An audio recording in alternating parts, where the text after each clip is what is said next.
ओम श्री आमीन गुरुवे नमः। शिव स्वरूप गुरु जी के चरणों में सादर प्रणाम।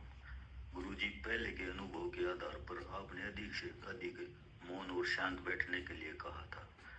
मैं ऐसा ही कर रहा हूँ। गुरु जी, 2 से 3 घंटे तक मौन और शांत, कभी बैठकर कभी लेटकर ध्यान लगाता हूँ। गुरु जी, दिखाई तो कुछ देता नहीं, लेकिन कुछ समय के बाद शरीर के अंदर ही अपने आप को जैसे पानी की लहरों में परछाई तैरती है, ऐसा अनुभव होता है। फिर उसके बाद सेकंड के कुछ हिस्से के लिए समाधि का अनुभव होता है। सब कुछ बंद हो जाता है, परंतु यह स्थिति बनी नहीं रहती। दोबारा ये स्थिति पाने के लिए कोशिश करता हूँ तो खांसी आकर ध्यान टूट जाता है और एक ऊब सी पैदा हो जाती है। गुरु जी, इस स्थिति से बाहर कैसे निकलूं और पूर्ण समाधि कैसे लगे, मार्गदर्शन करने की कृपा करें। गुरु जी, अब ध्यान करने का एक समय नहीं रहा। दिन में किसी भी टाइम बेचैनी हो जाती है कि अभी ध्यान में बैठ जाऊं और कोई मुझसे बात न करे, ऐसा होता है। गुरु जी, अनुभव तो भौतिक तौर पर और स्वास्थ्य से संबंधित भी बहुत हो रहे हैं। जैसे कि किसी काम के बारे में सोचता हूँ तो वो काम अपने आप सरलता से हो जाता है। न कोई शुगर, न कोई बीपी, और ब्लड HB भी 18 ग्राम है। गुरु जी, ऐसे अनुभव हो रहे हैं कि डर लगने लगा कि मैं अपनी राह से न भटक जाऊं। गुरु जी, मुझे अपने चरणों में स्थान देकर इन चीज़ों से बचा लो। गुरु जी, आपके दर्शन और आपके साथ साधना करने के लिए मन बहुत बेचैन हो रहा है। आपसे प्रार्थना है कि चाहे एक दिन का शिव रख दो, आपके सानिध्य के लिए तरस रहा हूँ। गुरु जी, बचा लो। गुरु जी, बचा लो। मेरे प्यारे गुरु जी, सादर प्रणाम। प्रणाम आप सभी को, और आपको भी प्रणाम।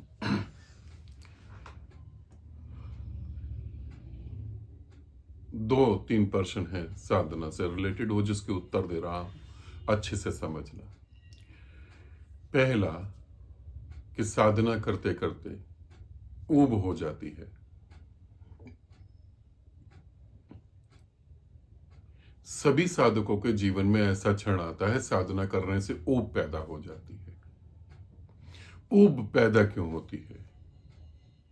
2 कारणों से, कि रिजल्ट नहीं आ रहे या मैं जल्दी परमात्मा को प्राप्त हो जाऊं।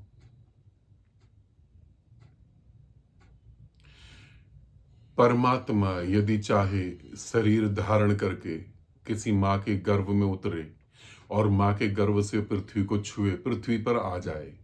यदि परमात्मा आना चाहे तो मां से ही आएगा, क्योंकि मैं ये बातें नहीं मानता कि कोई प्रकाश रूप में उतरा और उसने प्रवचन कर दिए। मां के गर्भ में आना ही है, वहीं से वो द्वार है। मां परमात्मा को प्रकट करने का द्वार है। मगर परमात्मा भी जब मां के गर्भ में आएगा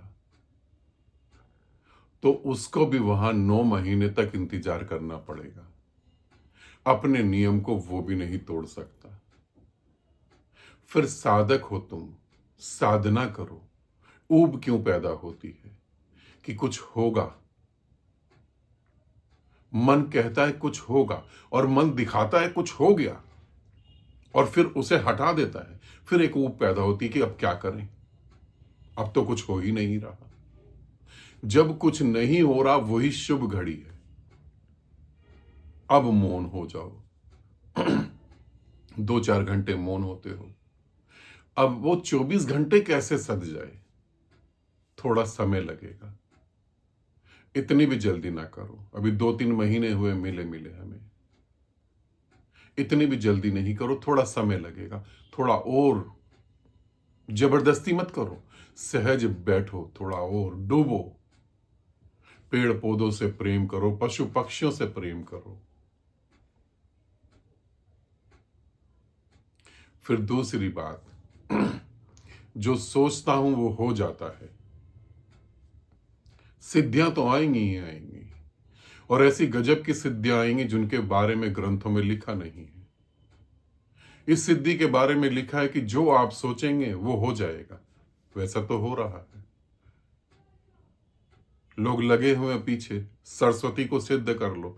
ये सरस्वती सिद्धि ही है कि तुम जो सोचोगे, जो कह दोगे, वो सहज हो जाएगा अपने आप। शरीर स्वस्थ हो गया है, शुगर भी नहीं है, VP भी नहीं है, खून भी अच्छा सा बढ़ गया है, शरीर तो बहुत स्वस्थ हो जाएगा। मगर शरीर की स्वस्थता को लेकर ज्यादा ना सोचो, इसे तो वैसे भी छोड़ देना है, ये तो वैसे भी तुम्हारा नहीं है, ये तो तुम्हारी आत्मा को दान में दिया गया है, तुम्हारा है नहीं, और तुम शरीर नहीं हो। तो ये स्वस्थ है अस्वस्थ है, इसे छोड़ दो, इससे मुक्त हो जाओ। मन तुम्हें वो चीजें दे रहा है जिससे तुम भटक सकते हो। सिद्धि भी आ गई, शक्ति भी आ गई, शारीरिक स्वास्थ्य भी आ गया, बुद्धि भी बढ़ गई, निर्विचारता भी घटित हो रही है। और डूबो, और डूबो। जो सोचता हूं वो हो जाता है, जो बोलता हूं वो भी हो जाता है। एक साधक ने मेरे को और मैसेज भेजा था, वो भी इससे रिलेटेड ही है, कि मैं जो कल्पना करता हूं वो सच हो रहा है। कल्पना करो कि तुम ज्यादा से ज्यादा शांत हो, कल्पना करो कि तुम ज्यादा से ज्यादा आनंदित हो, कल्पना करो कि तुम ज्यादा से ज्यादा शुद्ध और सत्य के साथ खड़े हो। सिद्धियां बाहर की तरफ गति करने के लिए नहीं है। ये नहीं करना कल को कोई औरत आई कि मेरे बच्चा नहीं हो रहा, आशीर्वाद दिया उसके बच्चा हो गया। हो सकता, हो जाता है, मैं मना नहीं कर रहा। कि कोई गरीब आया कि मेरे पास पैसे नहीं है, तुमने आशीर्वाद दिया उसके पास पैसे। आसान है, बहुत आसान है, ऐसा हो भी सकता है, ऐसा हुआ है। मगर तुमको अपनी सिद्धियों का उपयोग अपनी गति के लिए करना है। सिद्धियां सबसे ज्यादा भटकाती हैं इंसान को। और ये अच्छा कि गुरुदेव बचा लो, ये बहुत अच्छा है। ये मैं तुम्हें कहूंगा, मैं सभी साधक और साधिकाओं को कहना चाहूंगा कि गुरु के हाथ को बिल्कुल नहीं छोड़ो। गुरु जो तुम्हें समझा रहा है, एक एक शब्द को समझो और जीवन को जियो। यदि तुम गुरु के शब्दों को नहीं समझोगे, इसका मतलब है तुम गुरु को नहीं समझ रहे। तो फिर गुरु भी तुम्हें नहीं समझ रहा, वो भी तुम्हें छोड़ देगा। तो गुरुदेव मेरे को बचा लो, इसी तरीके से बच सकते हो। अपनी सिद्धियों का उपयोग अपनी गति में करो। संकल्प करो कि मैं ज्यादा से ज्यादा शांत रहूंगा। संकल्प करो कि मैं अपने अहंकार को देखूंगा। लोग चोट मारेंगे, बदला मत लो। लोग अपमान करेंगे, बदला मत लो। देखो अहंकार कैसे कैसे दिखाई देता है तुमको। फिर बात रही कि जल्दी से कोई एक शिविर रख लो।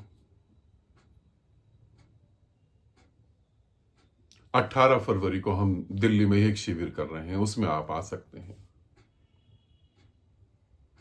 सन्यासियों के लिए 18 फरवरी को एक शिविर है, उसमें आप आ सकते हैं।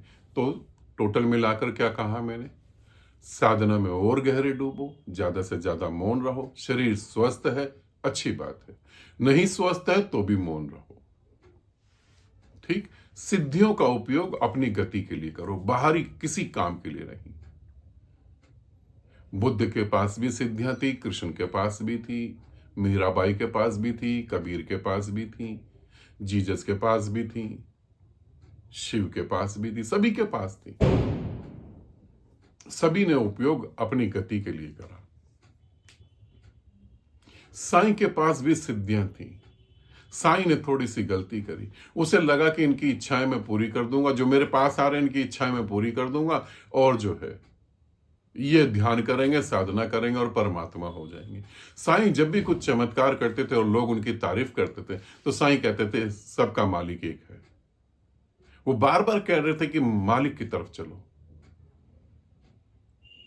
मगर सिद्धियों का उपयोग करके हुआ क्या? आज साईं का शरीर छूट गया, मगर आज भी शिरडी लोग मांग नहीं जाते। पहले कम भिखारी थे, आज ज्यादा भिखारी हैं। सिद्धियों का उपयोग अपनी गति के लिए करो, ठीक है? आनंदित रहो, सदा खुश रहो। बहुत बहुत प्रेम आप सभी को।